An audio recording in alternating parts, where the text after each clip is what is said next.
Nos acompaña en estudio el economista César Villalona, con quien hablaremos sobre la necesidad de una reforma al sistema de pensiones. César, buenas noches. Buenas noches, Daniel. César, un tema muy sensible para toda la población que ya le entregó su vida laboral a la sociedad. La sociedad tiene el deber y ellos tienen el derecho de recibir una pensión al menos digna, justa.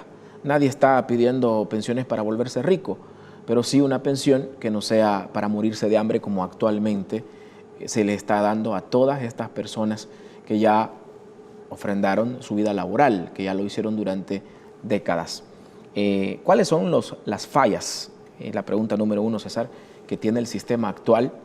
Y lo otro es, ¿cuál es el poderío económico o los personajes que tienen este poderío económico detrás de las AFP?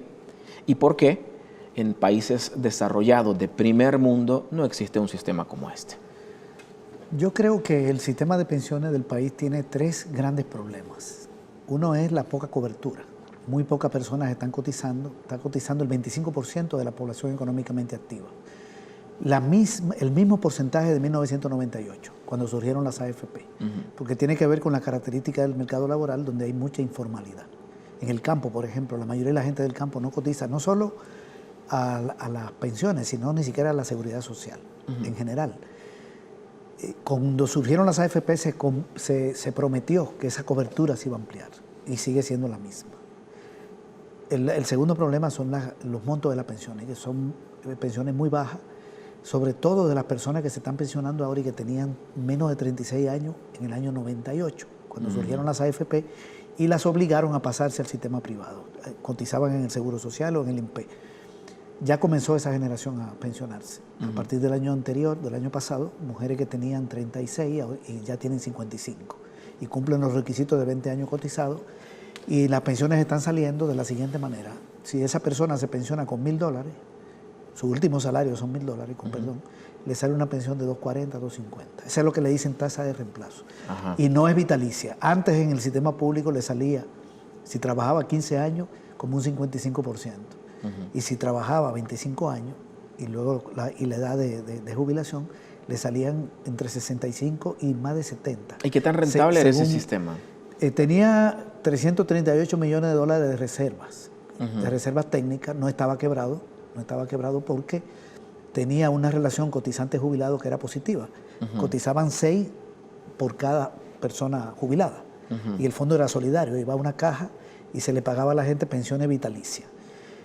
Y mejores y vitalicias. Ahora las pensiones no son vitalicias, porque esos 250 de la persona... duran 15 años, una cosa así. Sí, puede durar 8, 9, 10 años. Y luego el gobierno asume la pensión mínima. ¿Por qué la diferencia? Porque antes te calculaban el salario promedio de los últimos 3 años y sobre ese promedio te daban el 65% de pensión. Ahora te calculan el salario promedio de los últimos 10 años a partir de 98. Es más chiquito, porque mientras más para atrás son los salarios, más bajos. Y luego te dan el 45% de ese salario. Entonces, si el salario promedio antes eran $800, el 65% es más de 500.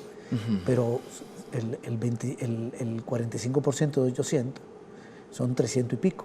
Entonces sale mucho menor. Si es que está dentro de ese rango promedio, porque hay gente que le está saliendo menos. Entonces, ese cambio afectó las pensiones. Y lo otro es el problema financiero que tiene, porque como pasaron a la gente del Seguro Social y el INPE, el sistema público, a las AFP, en el año 2001 esas reservas se habían agotado, los 338 millones, y ya no podían pagarle pensión. Tenían como 30.000 cotizantes y le tenían que pagar pensión a más de 100.000, a 105.000. Entonces comenzó a pagar pensión el Ministerio de Hacienda desde el 2001 a la gente del Seguro Social y el INPE. Y ya estamos en el año 2019. Y eso ha llevado a un endeudamiento del gobierno, primero vendiendo bonos y luego desde el 2006 con las AFP, porque lo aprobó Arena, con los votos del PDC y el PCN. Es decir, agarraron los fondos de las AFP para pagar acá. Incluso la gente que la trasladaron al sistema privado no les trasladaron los fondos que tenían en el Seguro Social y el INPE. Y cuando esa persona se va a jubilar, ese dinero lo pone el Ministerio de Hacienda. Y eso es otro endeudamiento. Y Hacienda asume también el pago de la pensión mínima cuando a la persona se le acabe el fondo en la AFP. Es un desastre financiero. Eso es lo Es que se ha lesivo heredado. para la sociedad. Correcto. Los gobiernos del FMLN tomaron varias medidas buenas, crearon un programa no retributivo de $50 a las personas pobres de más de 70 años, más de 30.000, 32.800. Bajaron la comisión que las AFP cobran, porque las AFP se quedaban con $21 de cada 100 de la cotización. Lo bajaron primero a 17 y en esta última reforma a 12.6. Eso ayuda a la gente. Y también subieron la mínima de 207 de 142 a 207. Pero luego vino la reforma que propuso el gobierno actual, que era un sistema mixto para darle mejor pensión a la gente, crear un fondo solidario, trasladar a la gente para allá y enfrentar la situación financiera del gobierno a través de un fondo solidario que desde ahí se paga. Que la derecha no dio los votos, se aprobó una reforma que no implicó el surgimiento de un sistema público. Pírrica. Y tenía algunas cositas que son buenas, que ahora la AFP no cobran comisiones a la gente que tienen cuentas inactivas, cuando entregan la pensión cobran menos la comisión que cobraban, se subió un punto la aportación patronal, pero siguen de nuevo dando... estamos en el problema. Pero sí, la gente, o sea, lastimosamente, César, el tiempo se nos acabó. Aquí el problema no se acaba. La gente que está yendo a esos cajeros va a recoger una pensión pírrica, una pensión de hambre. Y sinceramente, se lo digo a título personal, eso se debe de eliminar. Y eso tiene que ver con la reforma del 98. Hay gente que está creyendo que es la reforma que se aprobó hace 2 años. Y no es eso. No. Porque eso no tocó eso. Sí. Se necesita un cambio estructural, que yo creo que tiene que ver con el fortalecimiento de lo público. Exactamente. Y mejorar la pensión mínima, pero también tiene que ver con el tema fiscal.